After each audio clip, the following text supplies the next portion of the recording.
మాజీ ముఖ్యమంత్రి కేసీఆర్కు వ్యవసాయం అంటే ఇష్టం.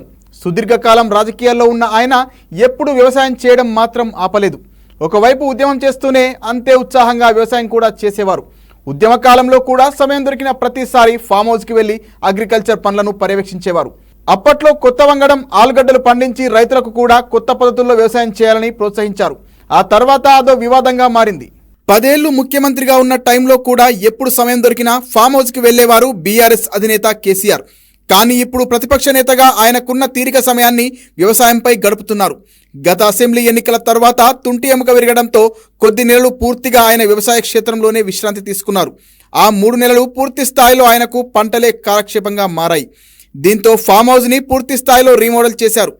కొత్త వరి వంగడాలను తెప్పించి నాట్లు వేయించారు. అవి పూర్తిగా ఆర్గానిక్ పద్ధతిలో వ్యవసాయం చేస్తున్నారు. గ్లూకోజ్ కంటెంట్ చాలా తక్కువగా ఉండే షుగర్ ఫ్రీ రైస్ని ఇప్పుడు కేసీఆర్ పండిస్తున్నట్లుగా సమాచారం. వీటితో పాటు రకరకాల పండ్ల మొక్కలు, అన్ని సీజన్లలో దొరికే ఫ్రూట్స్, ఆర్గానిక్ కూరగాయలు ప్రత్యేకంగా దగ్గరుండి చూసుకుంటున్నారు కేసీఆర్. ఆయన కేంద్ర మంత్రిగా, ముఖ్యమంత్రిగా ఉన్నా ఎప్పుడూ ఫామ్ హౌస్కి మాత్రం దూరం కాలేదు. ఇటీవల ఫామ్ హౌస్ మొత్తం సాయిల్ టెస్ట్ చేయించారు. ఎక్కడ సారవంతమైన భూమి ఉంది, ఎలాంటి భూమిలో ఏ పంటలు వేయొచ్చు అనే దానిపై అక్కడున్న పని వాళ్లకు ఒక అవగాహన కల్పించారు.